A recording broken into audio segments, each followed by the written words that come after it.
Bonjour Flavie. Bonjour. Merci de nous accueillir ici, au parc archéologique donc, de Bliesbrück-Rheinheim. Alors ce site, quand est-ce qu'il a été créé? Quand est-ce que les fouilles ont commencé réellement? Alors en fait, l'histoire du site, en tant que parc archéologique, elle est assez récente, puisque en fait, c'est grâce à Jean Schopp que le parc a pu être créé. Donc, les fouilles, elles ont débuté dans les années 70. Donc en fait, avant que ce soit un parc archéologique ici, c'était une sablière, donc on exploitait la terre pour extraire du sable. Et Jean Schopp s'est rendu compte en fait qu'il y avait quand même beaucoup de vestiges. Alors pour rappeler, qui est Jean Schopp? Alors Jean Schopp, du coup, c'est le découvreur du site et c'était un commerçant local qui habitait à Sarreguemines. D'accord. Et il s'est rendu compte en fait qu'il y avait beaucoup de vestiges qui ressortaient de la terre. Et du coup, c'est lui qui a initié les premières fouilles bénévoles sur le site et qui a mobilisé les autorités de chaque côté de la frontière. Donc on est à cheval ici entre la France et l'Allemagne. C'est ça. Finalement, ce site c'est aussi le fruit d'une collaboration forte entre les deux pays. Exactement, oui. On a la frontière qui passe en plein milieu, donc c'est la particularité. On a un peu un des seuls sites en France comme ça. Et donc du coup, là, on a une partie française et une partie allemande et les vestiges se trouvent des deux côtés. Bon, alors là, qu'est-ce qu'on voit sous nos yeux finalement? Alors, du coup, c'est une grosse partie du site ici. Oui, oui, oui. Là, du coup, on est en partie française. On se trouve dans les vestiges en fait, de la ville gallo-romaine. Donc c'est une petite ville de taille moyenne, donc on va parler d'un vicus. Et ici, ce qu'on peut voir, en fait, c'est les maisons des habitants de cette ville. Donc, c'est principalement en fait, des artisans commerçants. Donc, ça se voit dans la physionomie de leur maison. Un quartier artisanal. C'est ça, c'est un quartier artisanal. Et ce vicus, en fait, il date du 1er siècle après Jésus-Christ. Donc, il a été construit vers 40-50 après Jésus-Christ. Et les vestiges que l'on voit là actuellement, en fait, ils datent du 3e siècle. Donc, c'est vraiment le moment où la ville elle s'est le plus enrichie, le plus développée. Donc, c'est son état le plus important. Et du coup, il faut savoir que cette ville, si elle s'est implantée ici, c'est parce qu'on se trouve dans la vallée de la Blies. Donc on a la rivière qui passe juste à l'arrière du site, qu'on appelle la Blies. Et juste au milieu en fait, de la ville, on va avoir une voie romaine donc, qui se trouve juste ici, sous le talus en fait. Donc vraiment, la ville s'est construite autour de cette voie romaine. Et donc juste un peu plus loin, il y a une reconstitution notamment d'une boulangerie. Et d'une poterie aussi, d'un atelier de potier.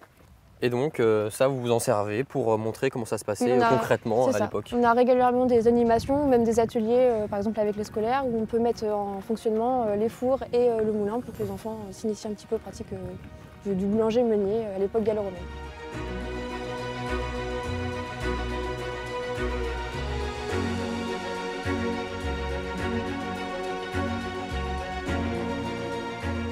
Donc là, Flavie, on arrive un peu sur la place centrale de la ville. Exactement, on se trouve sur le forum, donc c'était vraiment le cœur de la ville. C'est l'endroit où on va retrouver tous les bâtiments publics importants.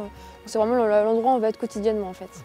Donc tu parles de bâtiments publics, justement on a les thermes en fait juste à notre droite là. Les thermes c'est vraiment le bâtiment qui sera le plus important pour les habitants de cette ville, enfin même de toutes les villes en fait.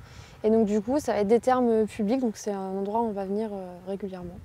Donc on voit encore un peu les vestiges de la rue finalement passante, avec des boutiques aussi aux alentours, un peu comme on voit aujourd'hui finalement. Exactement, c'est la même chose que maintenant, donc on va avoir cette place centrale, au centre on va avoir une fontaine monumentale qui se trouve pile dans l'axe des thermes.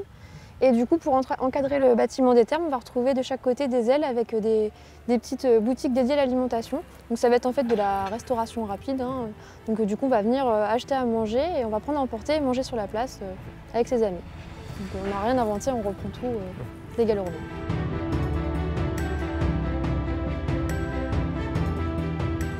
Donc là, Flavie, on arrive à l'entrée des thermes et on a une première pièce. C'est les vestiaires. C'est les vestiaires. Donc c'est exactement comme maintenant quand on va à la piscine. Ici, c'est les bains publics. Donc du coup, le premier endroit où on va aller, ça va être dans les vestiaires. Donc c'est Apoditerium pour le nom latin. Et là, donc ce qu'on peut voir en fait, c'est surtout les vestiges du sous-sol du vestiaire. Parce qu'ici, le vestiaire a été chauffé par le sol. Donc, on en reparlera encore après. Ouais, on va en reparler juste après, exactement. D'accord. Donc, voilà. Donc du coup, on a un vestiaire ici et un autre également de l'autre côté.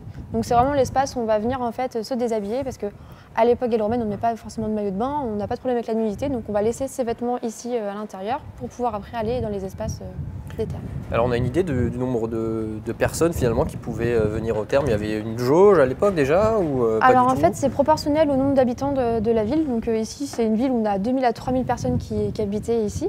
Donc du coup, les thermes ont été construits pour que ces 2000 à 3000 personnes puissent venir régulièrement se laver. Et donc là, j'imagine que c'est pour alimenter les thermes. C'est ça. Donc en fait, on va avoir là ici une restitution d'une canalisation. Donc c'est un tronc d'arbre en bois qui a été vidé au centre et qui sert de tuyau. Donc en fait, l'eau est captée par des sources juste en haut dans la colline qui se trouve derrière nous. Et grâce à ces canalisations, l'eau est acheminée ici dans les différents espaces. Et après, les eaux sales sont rejetées dans la Blies, donc la petite rivière qui passe à l'arrière du site.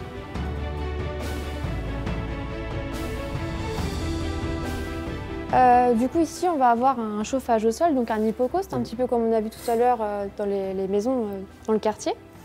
Donc ici, en fait, le chauffage, c'est assez simple. Il faut imaginer que derrière le mur qui est face à nous, on va avoir une petite pièce qui s'appelle la salle de chauffe. C'est l'endroit où on va avoir un ouvrier qui va faire un feu. Comme il fait du feu, ça crée de la chaleur. La chaleur, elle va passer juste ici. Donc vous voyez, en fait, au sol, on a plein de petites briques carrées qu'on appelle des pilettes. Ces pilettes, elles sont là pour porter le sol, comme là-bas ici à droite. Donc la chaleur va passer sous ce sol et elle va chauffer ce sol. Et donc du coup, on va avoir un sol qui va être chaud, donc ce qui est plutôt agréable. Ensuite, la chaleur, elle va continuer dans les murs. Donc vous voyez, on a des petites briques creuses un petit peu partout.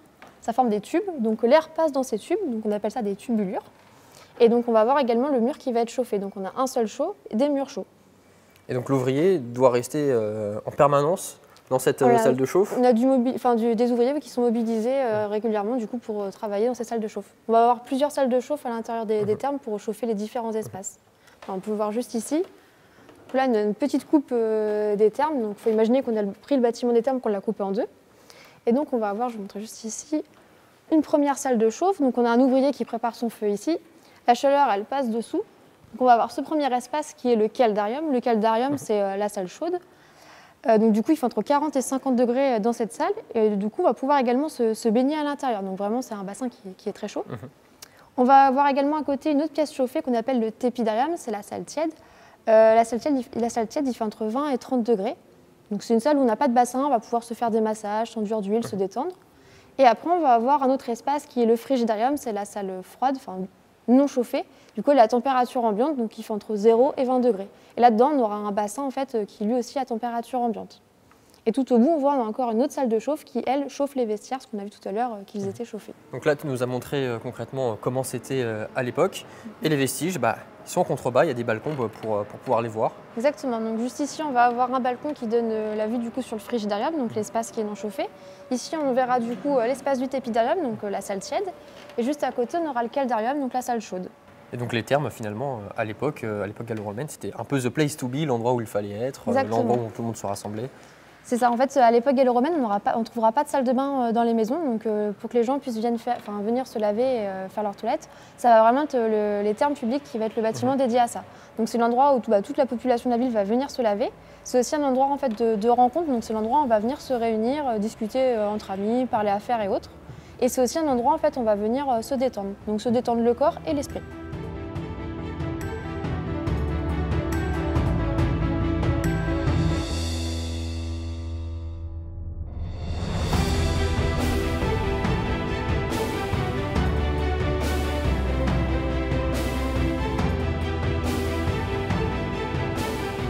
Alors Flavie, tout à l'heure on était côté français avec le quartier artisanal et les thermes.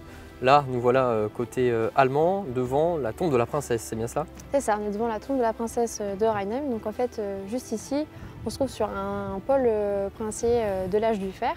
Donc on voit ces différentes collines un petit peu partout, enfin ces 3 collines autour de nous, donc qui sont en fait des tumulus. Donc c'était la pratique funéraire à l'âge de fer.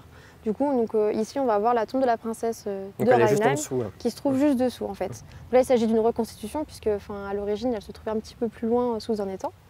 Et donc du coup, en passant dans l'espace muséal, on va pouvoir aller voir la tombe de la princesse de Rheinheim, donc, qui a été enterrée avec du mobilier funéraire assez riche. Et la petite particularité, c'est qu'à sa droite, en fait, on a retrouvé un miroir. Et donc, il faut savoir que quand on place un objet à droite, ça montre un peu l'importance de la personne. Généralement, pour les hommes, on va retrouver un poignard ou une arme.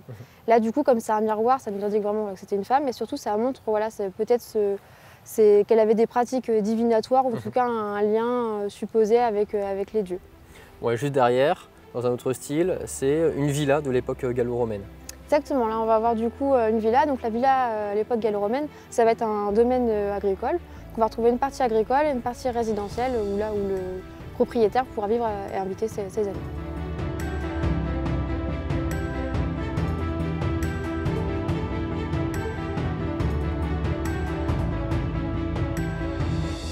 Voilà Flavie, notre visite touche à sa fin.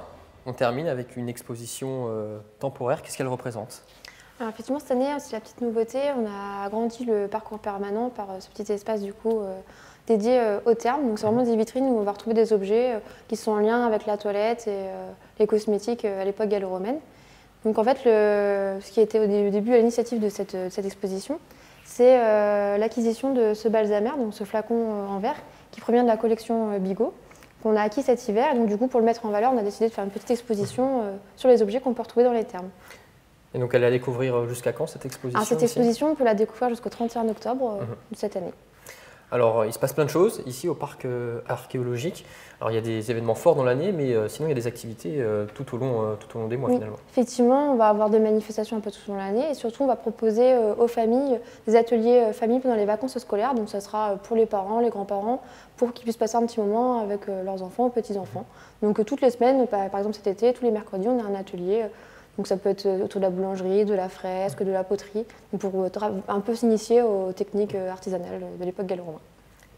Et des moments forts comme Vita Romana, exactement, qui s'est déroulé il y a quelques jours. Voilà, Vita Romana, ça sera tous les ans aux alentours du 15 août, et donc c'est vraiment l'événement phare sur le site. Qu'est-ce qui se passe pendant Vita Romana? Du coup, on peut retrouver différents spectacles et surtout des troupes de reconstitution. Donc on va souvent avoir des troupes de légionnaires, des courses de chars, ce genre de choses sur le site. Donc c'est vraiment très immersif et très sympathique pour les familles.